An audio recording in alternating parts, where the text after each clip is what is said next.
Ini fakta sejarah.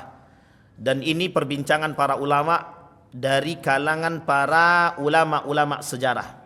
Baik Ibnu Hisham At-Tabari dalam Tarikh At-Tabari, Ibnu Hisham dan lain sebagainya, Bidayah wa Nihayah, Ibnu Katsir dan lain sebagainya. Termasuk kajian-kajian sejarah seperti ini itu banyak diminati oleh kaum-kaum orientalis. Kenapa kaum orientalis menginginkan sejarah ini? Karena salah satu cara untuk memperbudak dunia adalah sejarah.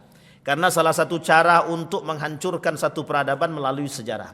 Jadi pembutaan terhadap sejarah itu adalah jalan atau pembuka daripada kehancuran satu peradaban. Jadi sejarah itu jendela peradaban, itu betul. Sejarah adalah jendela peradaban. Jadi kalau orang pengen tahu peradaban itu baca sejarah. Harus tahu sejarah. Kalau tak tahu sejarah habis. Kalau dia tak tahu sejarah, mesti dia tidak tahu peradaban itu. Tidak akan mengenal secara lebih dalam. Murji'ah, Bapak Ibu sekalian yang berbahagia, berasal dari kalimat irja. Irja. Ini yang ingin kita angkat hari ini.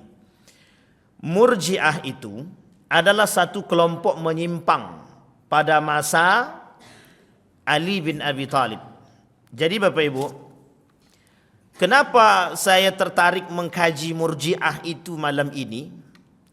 Karena beberapa hari yang lalu saya mendapatkan, kalau bahasa lainnya, wejangan dari guru saya. Kata guru saya begini, hati-hati, yang bermunculan hari ini adalah teologi permisif Murji'ah. Saya artikan dulu permisif itu apa? Permisif itu dalam bahasa Indonesia artinya menggampangkan, meremehkan. Jadi peremehan, penggampangan, itu artinya permisif. Teologi itu keyakinan. Jadi keyakinan yang diremehkan, yang direndahkan, yang dikucilkan dan dianggap biasa. Kemudian Murji'ah. Apa teologi Murji'ah itu yang diremehkan dan yang direndahkan? Salah satu teologi Murji'ah itu kelak yang akan kita bahas adalah permasalahan dosa besar dan beberapa permasalahan yang lain. Dia tidak banyak, cuma ada beberapa poin saja.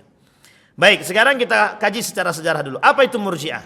Murji'ah itu kelompok yang muncul pada masa Ali bin Abi Thalib ketika terjadi perang antara Ali dan Muawiyah dalam perang Siffin. Masih ingat ya Bapak Ibu? Ini sudah kita ulang.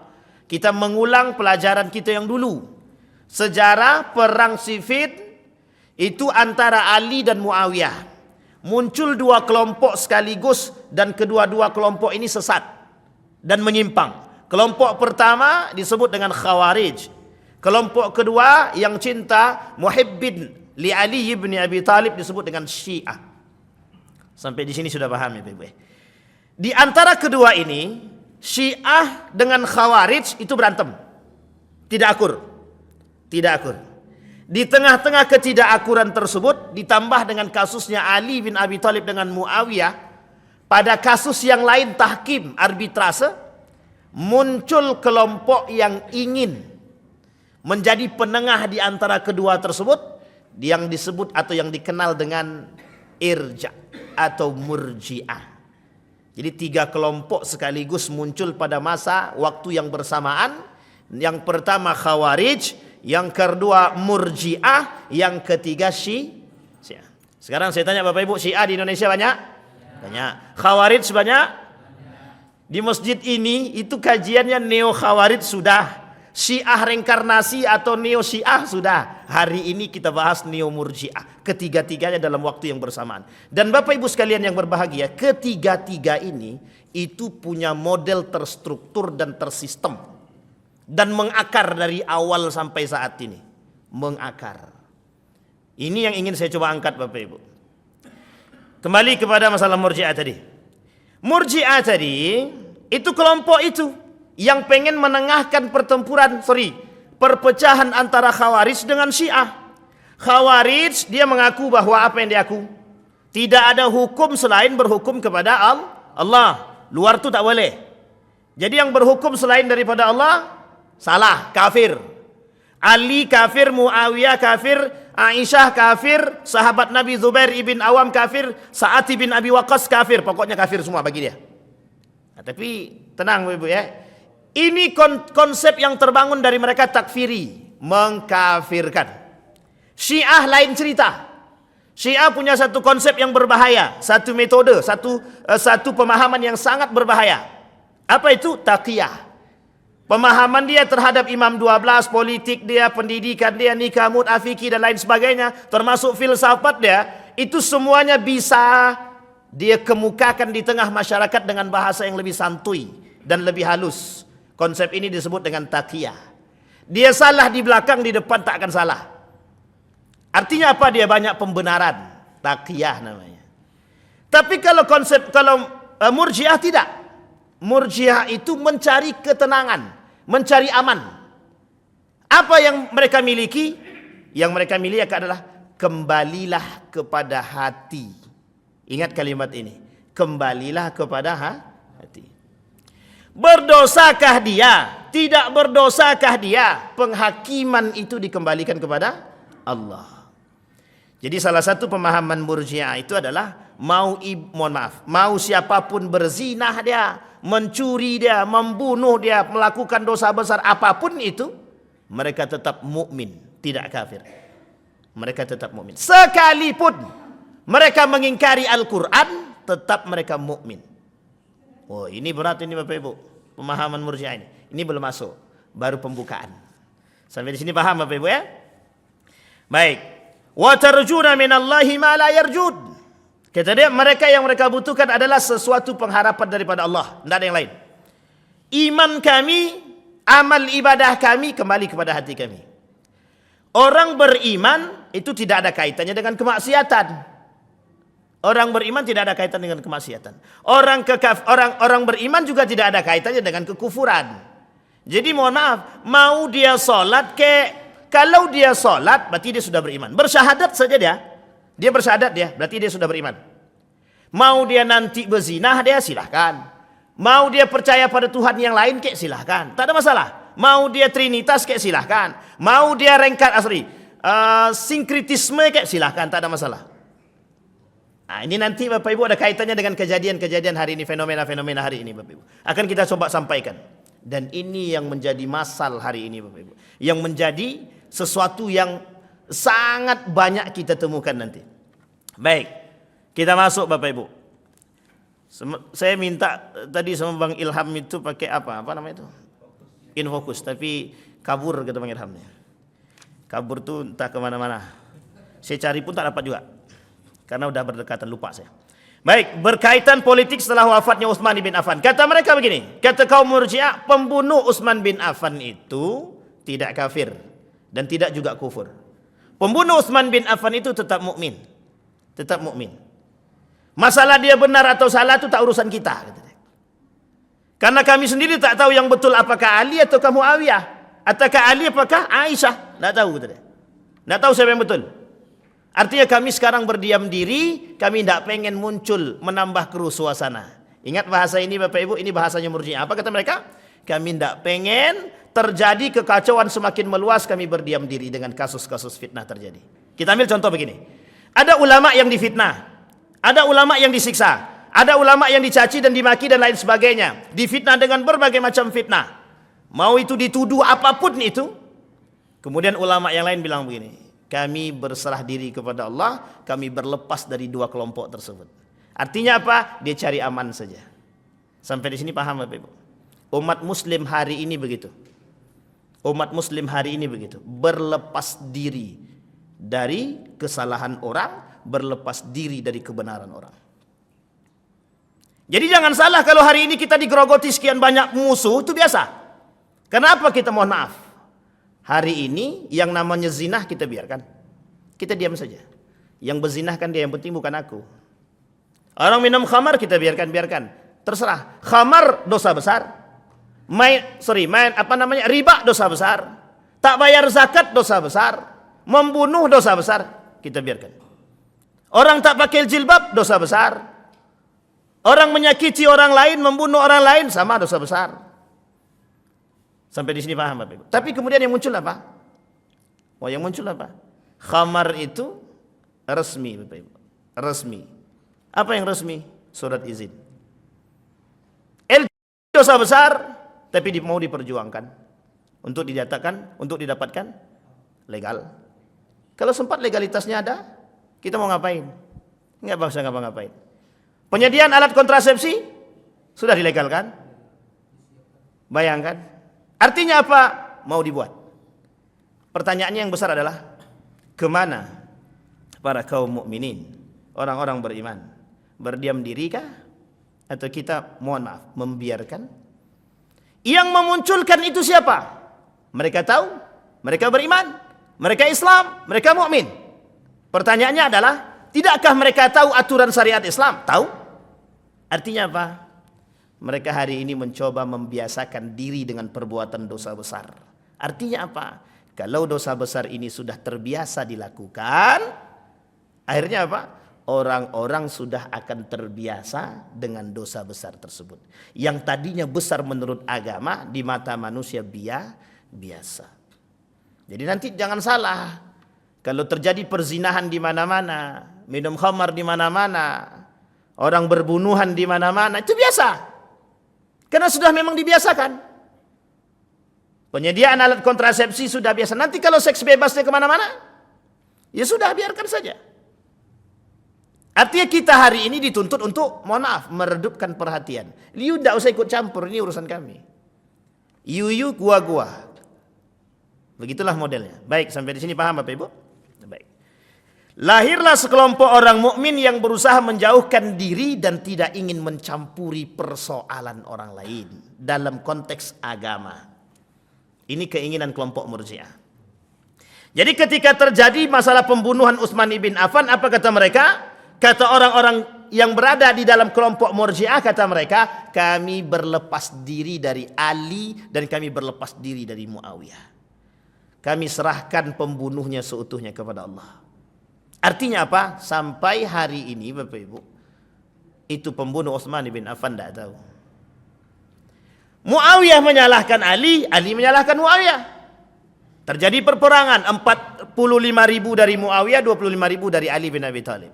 Singkat cerita Bapak Ibu, yang ingin kita angkat adalah bagaimana kondisi para sahabat Nabi ketika itu. Sebagian di antara mereka berlepas diri dari dua kelompok tersebut. Karena bingung Bapak Ibu, mau menyatukannya bagaimana? Fa aslihu baina akhawaikum, kata Allah, damaikan. Bukan kita berlepas diri, tapi kita harus mendamaikan.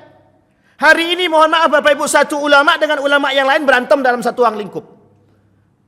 Ruang lingkupnya, bahkan mohon maaf, sampai harus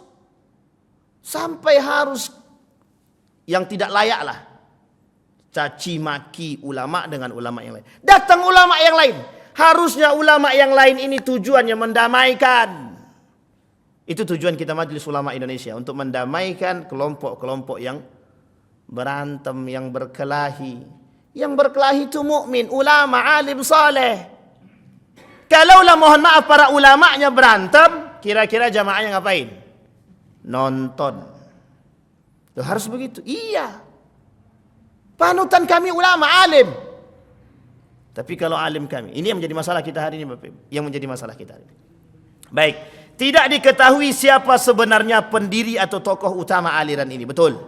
Tokoh utamanya sampai hari ini tidak diketahui. Tetapi sebagian para ulama mengatakan ada yang terlibat dalam hal-hal demikian. Beberapa di antara mereka adalah sahabat-sahabat Nabi juga. Tetapi di sini Bapak Ibu sekalian yang berbahagia, salah satu di antara kelompok-kelompok Murji'ah itu, nanti dia Murji'ah banyak baginya. Ada secara garis besar terbagi dua. Satu Murji'ah yang disebut dengan sunnah, yang kedua disebut dengan Murji'ah yang memang layak dipanggil Murji'ah. Nah, sahabat-sahabat Nabi yang tergolong dalam berlepas diri daripada kejadian Utsman bin Affan, Ali bin Abi Thalib itu dan Muawiyah, mereka disebut dengan Murji'ah sunnah. Artinya mereka tetap berlepas diri, tidak mau terjadi fitnah yang terlalu lebar, tapi kemudian mereka tetap mendoakan di kedua belah pihak saling berbaikan dan berdamai. Ini tidak masuk dalam konteks Murji'ah yang sesat, yang aliran menyimpang. Nah, yang kedua inilah Murji'ah yang layak dipanggil Murji'ah, itu adalah Murji'ah yang tersebut. Yang kedua ini, mereka adalah orang-orang Murji'ah yang satu sisi berlepas diri daripada Islam, berlepas diri daripada kasus-kasus perpecahan perpecahan yang terjadi pada masa sahabat ketika itu, tetapi di balik itu ada unsur yang lain yang mereka angkat. Nah, nanti Bapak Ibu akan kita lihat teologinya Bapak Ibu. Baik, perkataan Murji'ah memberikan pengertian menangguhkan hukuman perbuatan seseorang sampai di hadapan Tuhan. Ini yang tadi saya sampaikan, kalau ada pelaku dosa besar kita tak boleh menghakimi dia kafir atau kufur. Misal. Ada orang musyrik, orang dia menyembah selain daripada Allah. Dia Islam, tapi dia tak menyembah selain daripada Allah. Dia menyembah juga selain daripada Allah. Dia dua yang disembah. Itu harusnya musyrik. Itu bisa dihukumi kufur. Tapi kata kaum Murji'ah tidak. Itu tetap beriman. Yang penting dia bersyahadat. Asyhadu an la ilaha illallah wa asyhadu anna Muhammad Rasulullah. Mau batal ke syahadat dia atau tidak, tetap dia masih beriman. Asal sudah bersyahadat. Nah, ini agak berat nih Bapak Ibu. Nanti kita akan coba lihat Bapak Ibu. Memberikan pengharapan bagi orang yang melakukan dosa besar tidak dihukumi kafir. Masih mempunyai harapan pengampunan. Betul. Ini kalau pengharapan pengampunan itu semua Pak. Syiah juga begitu. Asal bertobat saja mereka, kemudian kembali kepada jalan yang lurus, aman, tak ada masalah. Tetapi yang menjadi masalah adalah ketika mereka melakukan dosa besar dianggap hal yang biasa. Hal-hal yang melatar belakangi kehadiran Murji'ah, pertentangan antara orang-orang Syiah dan Khawarij sudah kita sampaikan. Baik. Pokok-pokok ajaran. Nah, ini dia Bapak Ibu. Pokok-pokok ajaran aliran Murji'ah. Iman hanya pengakuan dalam hati. Jadi mohon maaf Bapak Ibu, ini kasusnya langsung saya tembak aja. Kalau ada orang mengucapkan selamat Natal, itu tak ada masalah. Kata kaum Murji'ah tak ada masalah. Yang penting hati dia bersyahadat. Ini Bapak Ibu yang melatar belakangi kenapa mereka menolak fatwa Majelis Ulama Indonesia tentang pengharaman itu. Kira-kira Murji'ah baru apa tidak? Tapi bahaya pula nanti dikiranya mengatakan mereka Murji'ah pula. Tapi begitu Bapak Ibu. Alasannya cuma satu, yang penting hati kami. Hati kami tidak beriman kepada mereka. Hati kami beriman kepada Allah. Lisan kami saja. Ini bahaya Pak Ibu. Bahaya, sangat berbahaya. Kemarin kita sudah berbahaya dengan Khawarij. Kita kemudian sudah berbahaya dengan Syiah. Berbahaya dengan kaum munafik. Semua itu munafik juga itu. Tapi sekarang muncul. Namanya Murji'ah. Sama Pak. Sama-sama berbahayanya. Ketiga kelompok ini itu mengakar. Pola pikir mereka mengakar. Gaya berpikir mereka mengakar. Dan merusak. Sangat merusak. Kata guru saya pertanyaannya begini. Kemana mereka, akal mereka, iman mereka yang berani mengatakan bahwa pelarangan jilbab bagi orang-orang, kata dia. Mereka sudah menjadikan orang-orang dengan bahasa mereka itu meminta orang-orang mengamini apa yang mereka buat. Ingin apa? Ingin tampak bagus, ingin tampak benar, ingin tampak menjadi seorang pahlawan, nasionalis, tapi ternyata menghancurkan nilai-nilai agama. Oh sudah minta maaf betul, tak ada masalah. Permaafannya diterima. Masalahnya adalah setelah itu Bapak Ibu. Pola pikir masyarakat sudah dirusak dengan gaya berpikir mereka. Ketika orang menganggap jilbab hal biasa, mohon maaf Bapak Ibu, orang nanti sudah akan mulai terbiasa tidak berjilbab kembali. Hari ini orang sudah berjilbab mulai. Malu orang keluar rumah tanpa jilbab hari ini. Tapi ketika muncul hal demikian, apa yang terjadi? Kenapa mereka melarang jilbab? Apa masalahnya? Tidakkah ada orang-orang di situ yang mengerti tentang agama? Mereka semua mengerti agama, Bapak Ibu. Baik, Bapak Ibu. Hukum segala perbuatan manusia ditangguhkan sampai hari akhir kelak. Orang-orang yang berbuat dosa besar tidak dihukumi kafir tapi masih mukmin selama ia mengakui dua kalimat syahadat. Baik, konsekuensi ajaran tersebut melahirkan pendapat-pendapat. Satu, keimanan merupakan pokok ajaran, sedangkan amal suatu hal yang nomor dua. Jadi amal ibadah itu nomor dua. Yang penting dulu apa? Iman. Jadi setelah itu terserah. Yang penting iman dalam hati. Setelah itu Bapak Ibu mohon maaf, mereka mengatakan nak buat maksiat buatlah, nak berzina berzinalah, pokoknya tak ada masalah. Bagi mereka tidak ada masalah. Pokoknya nanti hukumnya ditangguhkan di hari kiamat. Biarlah Allah yang menghakimi. Sama Pak. Nanti kalau ada pencuri di rumah kita, biarkan sajalah Allah yang menghakimi dia. Sampai di sini paham ya Bapak Ibu? Ini berat ini Bapak Ibu. Ini kaitannya, mohon maaf, ini kaitannya dengan cuci otak nih Bapak Ibu. Ini kaitannya dengan cuci otak. Nanti kita sampaikan. Memberi ruang lingkup yang lebih luas pada umat Islam, ajaran ini mengaburkan identitas keimanan seseorang. Padahal agama merupakan misi untuk membina kepribadian seseorang. Jelas Bapak Ibu? Jelas. Orang yang berbuat dosa besar masih tetap mempunyai harapan memperoleh rahmat. Ia masih mukmin dan tidak kafir. Dia masih mukmin dan tidak kafir. Hal ini berarti suatu sikap yang lunak terhadap para maksiat dan akan berakibat berkembangnya masyarakat serba bebas dari ikatan nilai dan norma. Artinya hari ini Bapak Ibu, yang mengikat itu bukan nilai agama, tapi yang mengikat itu undang-undang. Sampai sini paham Bapak Ibu? Menurut Harut Nasution, menunda hukuman atas Ali, Muawiyah, Amr bin As dan Abu Musa al-Ash'ari yang terlibat dalam tahkim dan menyerahkan kepada Allah di hari kiamat, kelompok Murji'ah. Menyerahkan keputusan kepada Allah atas orang muslim yang berdosa besar, meletakkan pentingnya iman daripada amal. Jadi amal soleh itu tak baik, penting iman saja, pasti masuk surga kata dia. Orang yang mati tanpa beramal soleh tetap masuk surga bagi Murji'ah. Memberikan pengharapan kepada muslim yang berdosa besar untuk memperoleh ampunan Allah. Metode berfikir dalam aliran Murji'ah, sikap netral, paham netral, yakni memilih bersikap diam dan menahan diri agar tidak mencampuri fitnah yang menimbulkan kehancuran umat Islam. Mereka menyerahkan persoalan itu seutuhnya kepada Allah. Menunda masalah siksaan seseorang di tangan Tuhan. Yakni jika Tuhan mau memaafkan, alhamdulillah. Kalau Tuhan tidak memaafkan, ya sudah. Sampai di sini paham ya? Dia akan langsung masuk surga. Jika sebaliknya, maka akan disiksa sesuai dengan dosanya. Nah, ini Bapak Ibu. Tokoh-tokoh aliran dalam Murji'ah. Pemimpin utama madhab Murji'ah ialah Hasan bin Bilal Al-Muzni. Meskipun masih dalam perdebatan para ulama. Abu Salat As-Samman dan Dirar Ibn Umar. Pada masa Bani Umayyah telah muncul sebuah syair yang terkenal tentang i'tikad dan keyakinan Murji'ah yang diubah oleh Tsabitil Qatnah. Dari segi politik, Murji'ah sangat menguntungkan pada masa kekhalifahan Bani Umayyah. Dogma mereka dapat mencegah pemberontakan terhadap pemerintah. Saya ulangi Bapak Ibu, ini penting. Murji'ah sangat menguntungkan pada khalifah semasa Bani Umayyah. Karena masa Bani Umayyah itu mulai bermunculan Bapak Ibu, orang-orang yang cinta kekuasaan, cinta jabatan, nepotisme baru muncul. Kita urai. Saya tak katakan itu peletakan batu pertama ya Bapak Ibu ya, tapi kita urai. Di mana letaknya nepotisme itu? Ketika sistem yang tadinya, mohon maaf, Nabi, kemudian Khulafaur Rasyidin masih ada musyawarah.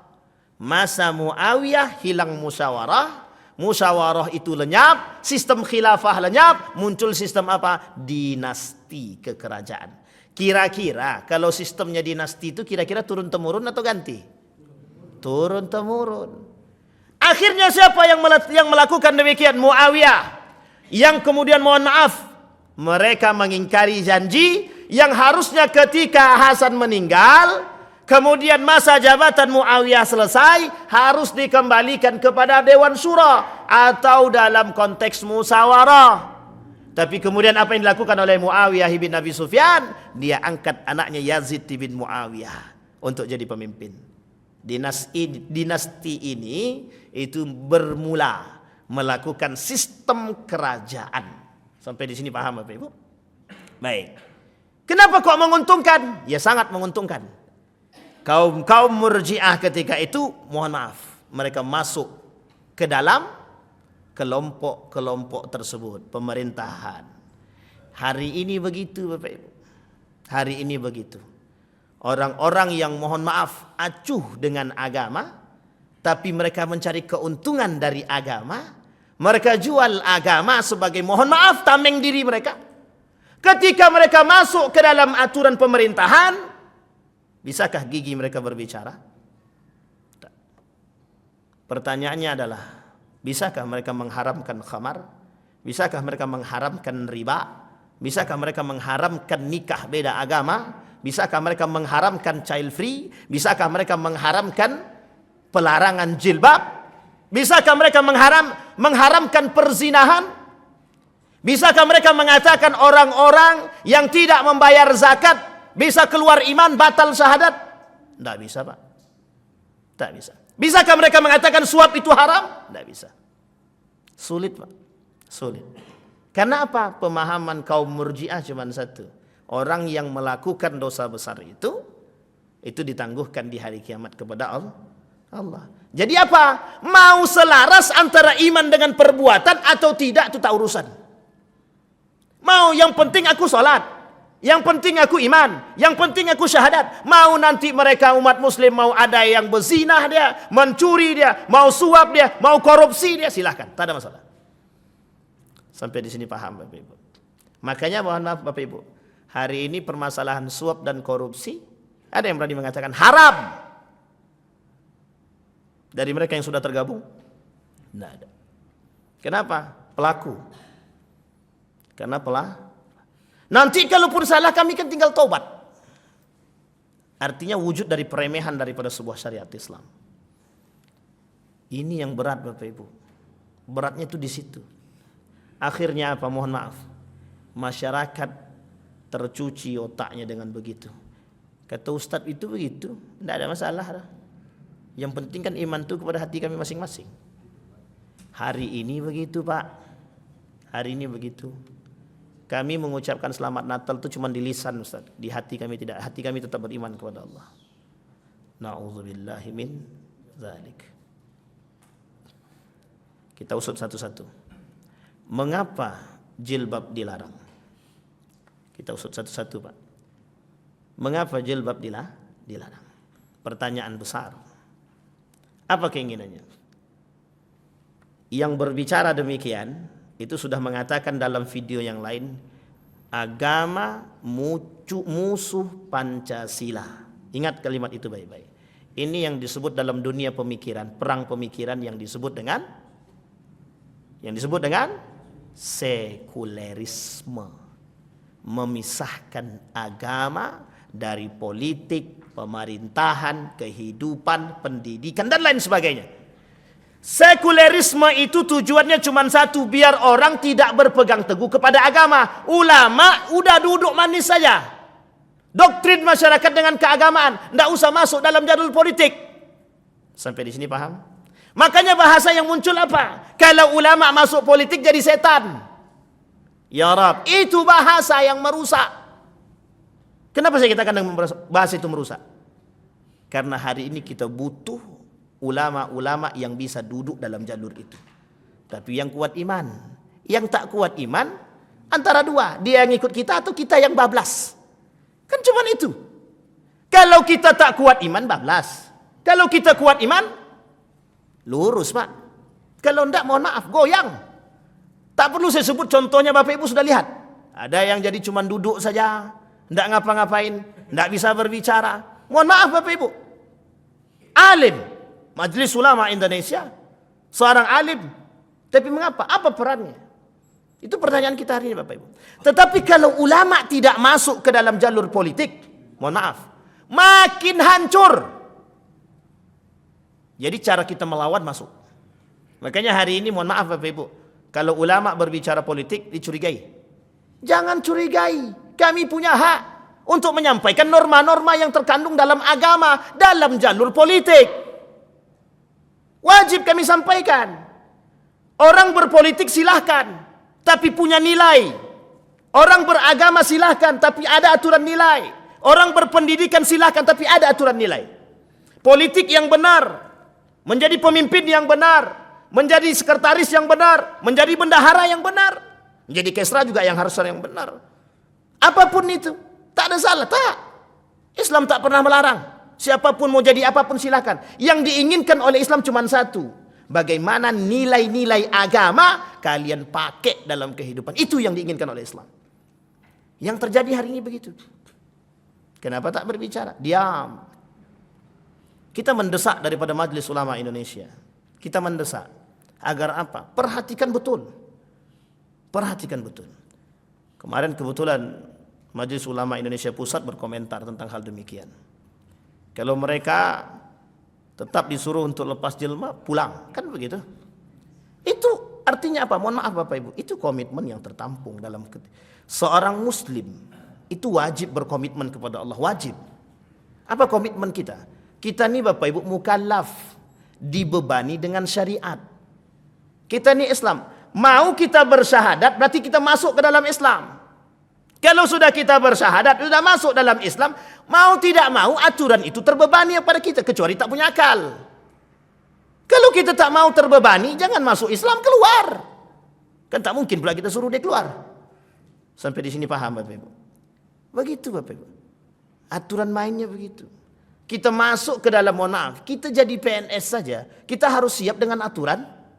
Apalagi masuk agama. Lu kita kok tak siap dengan aturan agama itu gimana? Agama kata jilbab ini syariat. Agama kata bermain dengan riba itu haram. Tapi mohon maaf, kita tak mau bermain. Kita tak mau tahu. Riba jalan terus. Tidak pakai jilbab, celana pendek. Sampai di sini paham Bapak Ibu? Baik. Perpecahan dan perbedaan pendapat. Murji'ah yang moderat antara lain Hasan ibn Muhammad ibn Ali ibn Abi Talib. Antara lain berpendapat walau bagaimanapun besar dosanya, kemungkinan pengampunan Tuhan masih ada betul. Sekalipun orang-orang itu melakukan dosa besar Bapak Ibu, tetap kalau dia bertobat kepada Allah, mesti Allah ampunkan. Ini yang disebut dengan murji'ah sunnah tadi. Dan yang ekstrim antara lain adalah berpendapat sekalipun orang menyatakan dirinya musyrik, maka ia tidak dihukumi kafir. Nah, ini yang paling berbahaya. Yang paling berbahaya begitu. Ada orang yang mengingkari sunnah Nabi. Ada orang yang mengingkari syariat Islam. Pertanyaannya adalah apa hukumnya bagi mereka yang mengingkari? Harusnya kufur. Harusnya kufur. Orang yang mengingkari ayat Al-Quran hukumnya apa? Kufur. Kita pernah katakan di masjid ini Bapak Ibu. Cerita di dalam Al-Quran itu benar apa salah? Kalau begitu kan aman semua, pasti jawabannya benar.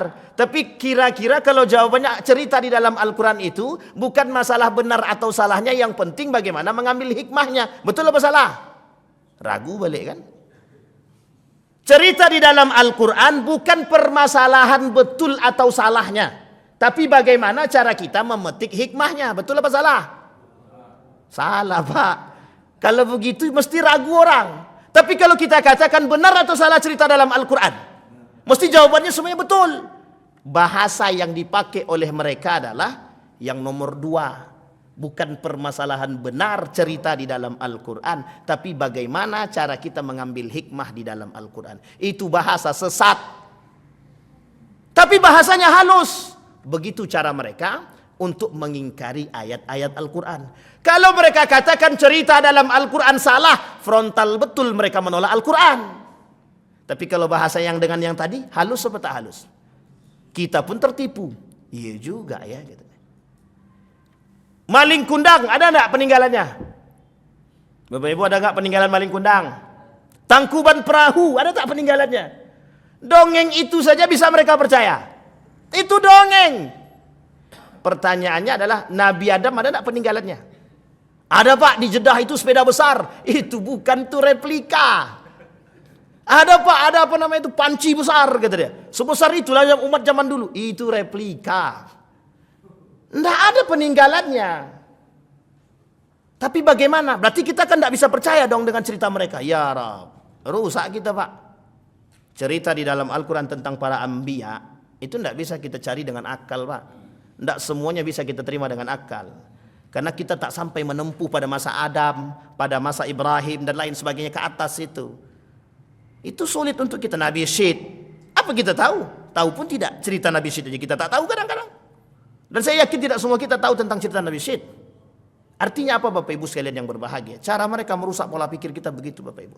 Hari ini kita dibuat begitu. Dibuat linglung. Maka muncul kelompok ketika itu disebut dengan syakkak namanya. Syakkak. Artinya apa? Kelompok yang ragu-ragu dengan nilai agama. Nah, coba bayangkan. Yang diinginkan oleh mereka itu. Kelompok Yahudi pengennya kita ini ragu dengan agama Islam. Kelompok Nasrani, mohon maaf, yang misionaris pengennya kita itu ragu dengan agama Islam, balik ke agama dia. Kurang juga Pak. Tapi pertanyaannya adalah masih juga kita berantem juga lagi. Ulamanya berantem, sudah masyarakatnya dalam keadaan genting. Ulamanya masih bisa berantem dia sama dia. Na'udzubillahi min dzalik ya Rabb. Terakhir Bapak Ibu. Terakhir poin PowerPoint-nya maksud saya. Yang lainnya belum selesai, ini baru PowerPoint-nya. Maka Bapak Ibu, kata Syarastani membagi kelompok Murji'ah itu kepada 4. Yang pertama ada yang disebut dengan Murji'ah Khawarij. Yang kedua Murji'ah Qadariyah. Yang ketiga Murji'ah Jabariyah. Yang kemudian yang keempat Murji'ah Sunni gitu. Artinya yang sunnah tadi. 3 di atasnya Bapak Ibu dianggap sesat oleh para ulama, dianggap menyimpang. Yang terakhir yang Sunni itu tidak dianggap menyimpang. Khawarij kita tahu Bapak Ibu bagaimana yang diambil dari Khawarij itu bukan apanya, bukan cara ibadahnya, tapi yang diambil dari Khawarij gaya berfikirnya. Artinya apa? Kafir. Saking ekstrimnya begitu. Saking ekstrimnya begitu. Khawarij itu ada satu kelompok lagi selain daripada 3 yang Murji'ah, kemudian Khawarij dan Syiah, satu kelompok lagi namanya Mu'tazilah. Kalau ada waktu lain waktu kita coba kaji juga. Karena Mu'tazilah itu juga lebih tidak juga sama-sama berbahaya juga daripada Murji'ah. Jadi 4 golongan itu Bapak Ibu, 4 kelompok tersebut memang harus kita wanti-wanti. Yang hari ini nampak cuman Syiah dan Khawarij, atau bahasa lainnya Neo Khawarij. Neo Khawarij itu orang-orang yang suka mentakfirkan orang lain. Dan itu mohon maaf Bapak Ibu, biayanya besar, dananya besar. Syiah juga sama, dananya besar. Mereka punya dana. Masalahnya Murji'ah yang tak punya dana. Murji'ah ini nggak punya dana, maka salah satu caranya adalah cari dana. Bagaimana cara cari dananya? Gabung, kaburkan agama, kaburkan nilai-nilai agama. Dari situ baru dapat duit. Sampai di sini paham Bapak Ibu? Baik. Dipilihlah ketika kampanye, cari ustadz. Mana ustadznya?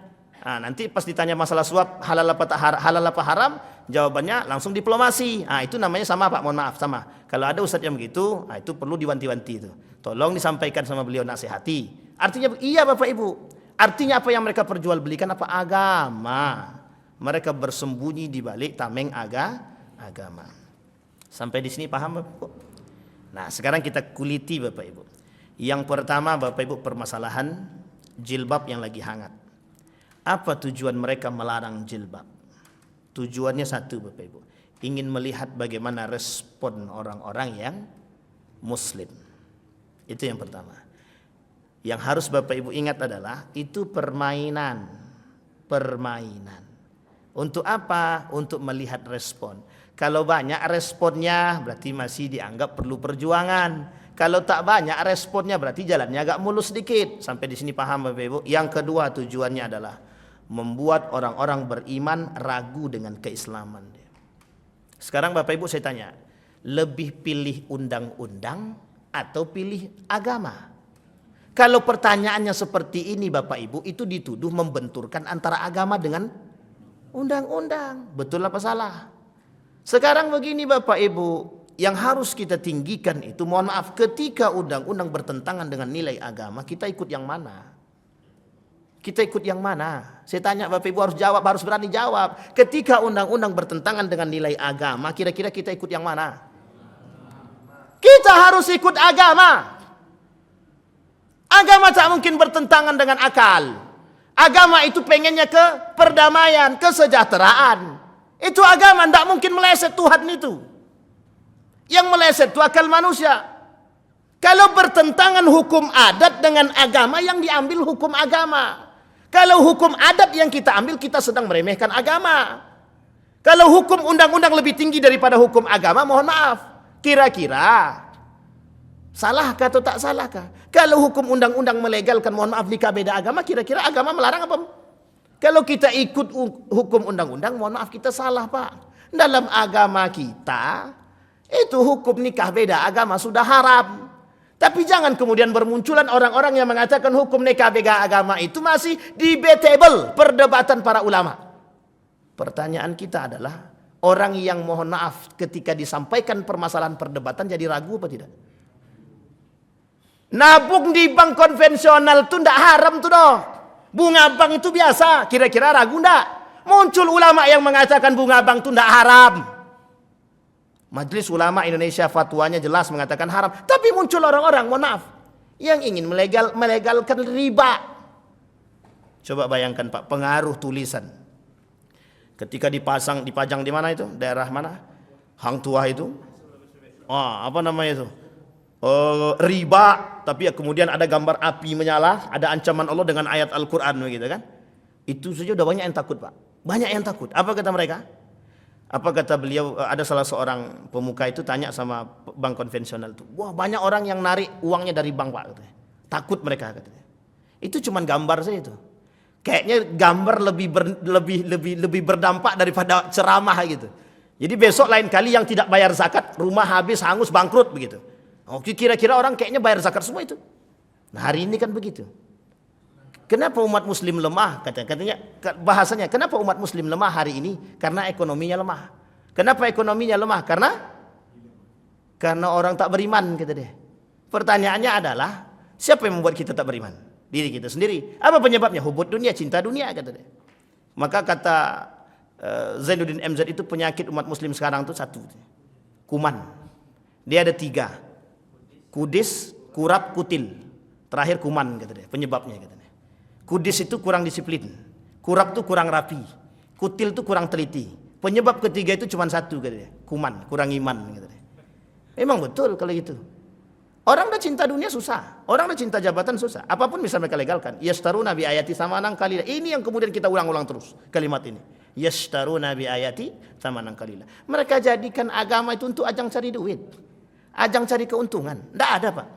Murji'ah itu mengajarkan kepada kita dari paham teologinya kita sudah paham. Membuat orang dengan dosa besar itu tidak takut, itu saja. Hari ini orang nggak takut dosa besar Pak. Mau berzina gimana pun orang nggak takut. Mau membunuh orang nggak takut orang hari ini. Bayangkan, buktikan saking tidak takutnya mereka, mohon maaf, saking tidak takutnya mereka dengan azab Allah, mereka larang pakai jilbab. Itu takut apa tidak? Nggak takut dia dengan Allah. Kalau dengan Allah saja dia tak takut, apalagi dengan? Tapi dengan penguasa takut. Jelas, daripada dicopot. Coba bayangkan. Dia takut dengan penguasa. Karena penguasa memberikan jabatan. Allah tak kasih apa-apa. Padahal dia tak tahu. Kalau bukan karena Allah pun tak dapat. Itu yang masalah kita hari ini Pak. Orang berzina, biarkan. Prostitusi online. Bapak Ibu mohon maaf saya sampaikan.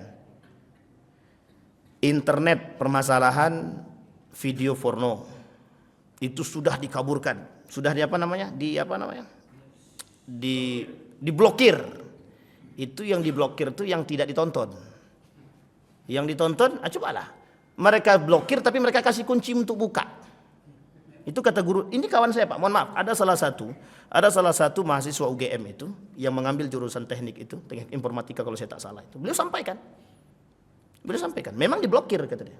Tapi yang tidak diblokir dibagi kunci kata dia. Atau diblokir tapi dikasih kunci. Artinya apa? Bisa buka itu. Artinya masih bisa diakses. Coba bayangkan Bapak Ibu. Prostitusi doli ditutup. Di semua tempat ditutup. Yang dibuka apa? Online. Masa tidak bisa menutup itu? Prostitusi online di mana-mana ada. Nah, coba bayangkan Bapak Ibu. Maka yang terkenal itu memang ayam kampus gitu kan. Cari ayam kampus. Sampai di sini paham Bapak Ibu. Orang tak takut lagi dengan zina. Tapi begitukah? Ya, kata Nabi, begitu di akhir zaman orang-orang sudah mulai, orang-orang akan menampakkan perzinahan itu di depan umum. Orang tidak ragu lagi. Ciuman depan umum itu biasa. Ciuman, pelukan gitu. Memang tidak berhubungan badan, tapi lebih daripada itu yang lain mereka buat. Di dunia Eropa sudah biasa hal begitu. Nah, itu yang mau mereka bawa ke sini. Jadi yang di Eropa itu mau dibawa ke sini biar tahu orang kebebasan berpikir itu. Biar orang tahu kebebasan dalam bergerak itu. Jadi akhirnya apa? Mereka bebas melakukan hal-hal yang mereka, mohon maaf, keluar daripada jalur syariat Islam. Itu yang pertama. Yang kedua Bapak Ibu, ketersediaan alat kontrasepsi, SKPP. Mohon maaf Bapak Ibu, kita ingin mengatakan kepada kita semua, tolong Bapak Ibu perhatikan baik-baik. Baca betul-betul. Ini menjadi masalah bagi kita hari ini Bapak Ibu. Apa masalahnya? Sedang yang tidak di SK-kan saja, orang jual beli Alat kontrasepsi bebas. Mohon maaf, Bapak Ibu datang ke Indomaret dan Alfamart. Ada anak jualan terlalu frugal pula kalau tapi tak apalah. Alat kontrasepsi kan gitu. Dijual enggak tuh? Bukan dijual lagi di pejeng. Suatu ketika mohon maaf Bapak Ibu saya pergi dengan anak-anak. Itu masih ingat betul saya masuk dalam itu. Kemudian ada anak-anak ikut dari belakang. Tapi bukan anak-anak saya, orang-orang lain masuk. Apa dia kata sama bapak ibunya? Bu, saya mau beli permen itu kata dia. Astagfirullah. Saya diam saja. Malu nak jawab. Tapi kemudian orang tuanya paham, itu bukan permen nak kata dia. Cuma tak dilanjutkan. Jangan lagi cari yang permen yang lain aja kata bapak ibu. Coba bayangkan bapak ibu. Itu ya Allah ya Rabbi. Saya sudah katakan bapak ibu. Ini tolong kalau memang abang takut dipotong bang. Ini jujur aja. Saya merasakan itu bapak ibu. Ketika kami di Yogyakarta, itu sudah ada promosi kondom itu Bapak Ibu. Sudah ada di kampus-kampus. Itu sudah ada. Mereka sudah ada itu, sudah lakukan itu. Apa bahasanya kalau turun ke kampus-kampus itu apa namanya? Sosialisasi. Sudah mereka lakukan sosialisasi. Sex education itu, edukasi pendidikan seks itu mau mereka buat itu sudah lama. Baru sekarang saja bermunculan. Itu sudah dari tahun 2015, 16, 17. Banyak yang protes.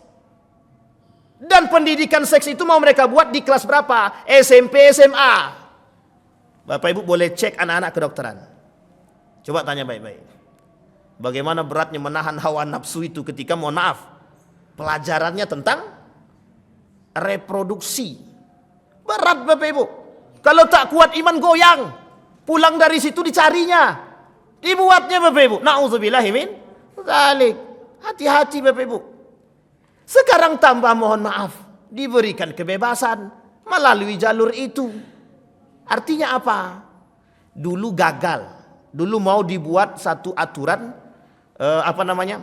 Dalam kalau saya tak salah dalam peraturan pendidikan itu. Yang disebut dengan zina itu. Kalau mereka berhubungan badan tidak suka sama suka. Kalau suka sama suka itu tak zina kata dia. Mak saya bilang ini ya Rab, itu nyata Pak, itu keluar di berita. Mohon maaf kalau saya tak salah masih pada masa Menteri Pendidikan itu. Kalau saya tak salah itu. Dan itu Bapak Ibu merusak kita. Coba bayangkan yang dirusak. Memang mereka tidak memerangi kita pakai senjata tidak. Tapi yang mereka perang apa? Pola pikir kita Pak. Bapak-bapak yang tua-tua ini selamat Pak insya Allah. Kecuali yang mohon maaf. Yang pubernya ketiga. Agak sulit sedikit. Tapi kalau anak-anak sekarang Bapak Ibu, generasi-generasi yang sekarang, bayangkan beratnya yang harus mereka hadapi dengan kondisi sekarang ini. Mereka mempertaruhkan akidah dan keimanan mereka hanya karena mohon maaf kejadian fenomena-fenomena yang keluar daripada syariat Islam. Mereka harus mengokohkan akidah, mereka harus mengokohkan iman. Caranya bagaimana? Ajak terus Pak. Anak-anak itu ke masjid. Kalau tidak kita kecolongan. Ajak terus, ajarkan terus mereka agama. Kasih mereka aturan yang bisa mohon maaf mengikat. Agar apa? Agar mereka tak terjerumus Pak. Dalam pergaulan yang salah. Kata guru saya. Dengan bermunculannya hal demikian kata dia. Artinya itu merusak moral dan membebaskan seks. Dalam bahasa lain akan bermunculan seks bebas. Yang sekarang saja tidak bebas kita sulit memantau Pak. Saya pernah keluar subuh di bulan Ramadan tuh Pak. Mau kajian kalau saya tak salah di Masjid Nurul Yakin itu. Keluar dari rumah habis makan sahur kan mau ke masjid tuh. Itu laki-laki perempuan boncengan saya yakin belum nikah itu. Itu boncengan mohon maaf. Itu seperti apa itu? Seperti yang sudah menikah. Ya Allah ya Rabbi, nak ditegur, takut, tak ditegur, takut juga. Akhirnya kita tegur Pak, kita tegur dengan baik-baik. Ketika sudah dekat dengan masjid baru kita tegur. Saya bilang tak selayaknya kalian begitu, baik-baik sajalah. Jawabannya awalnya mengeras, apa kata dia? Ini kan urusan kami Pak, kata dia. Anak muda berbicara dengan yang lebih tua begitu. Ini kan urusan kami, katanya. Bukan urusan bapak. Memang lembut sih, tapi sebenarnya gemetar juga badan dibuatnya. Paham maksud saya Bapak Ibu ya? Artinya begitu Bapak Ibu. Saya berharap kepada kita semua Bapak Ibu memperhatikan hal demikian. Murji'ah itu meremehkan dosa besar, menangguhkan para pelakunya kepada Allah. Mohon maaf Bapak Ibu, secara tersirat, secara makna mungkin dianggap orang benar, tapi itu salah Bapak Ibu, salah. Dosa besar itu bisa dihakimi kafir ataupun kufur pelakunya. Orang yang melakukan dosa besar, kata Imam Al-Baihaqi, bisa terjerumus dalam kekufuran, terutama permasalahan syirik, terutama masalah menduakan Tuhan, terutama masalah dengan orang-orang yang mohon maaf tidak mengakui keberadaan Allah. Mereka tak percaya dengan rukun iman, mereka tak percaya dengan rukun Islam, tapi mereka bersyahadat. Na'udzubillahi min dzalik. Saya kira itu saja Bapak Ibu, mudah-mudahan ada manfaatnya bagi kita semua. Mudah-mudahan dengan apa yang kita sampaikan ini kita bisa semakin cerah dan terang. Nanti kalau ada fenomena-fenomena yang lain tidak usah kaget, dan itu sudah menjadi sebuah proyek. Sampai di sini paham Bapak Ibu? Saya kira itu saja, mudah-mudahan bermanfaat bagi kita semua. Fa'tabiru ya ulil absar la'allakum tuflihun. Assalamualaikum warahmatullahi wabarakatuh.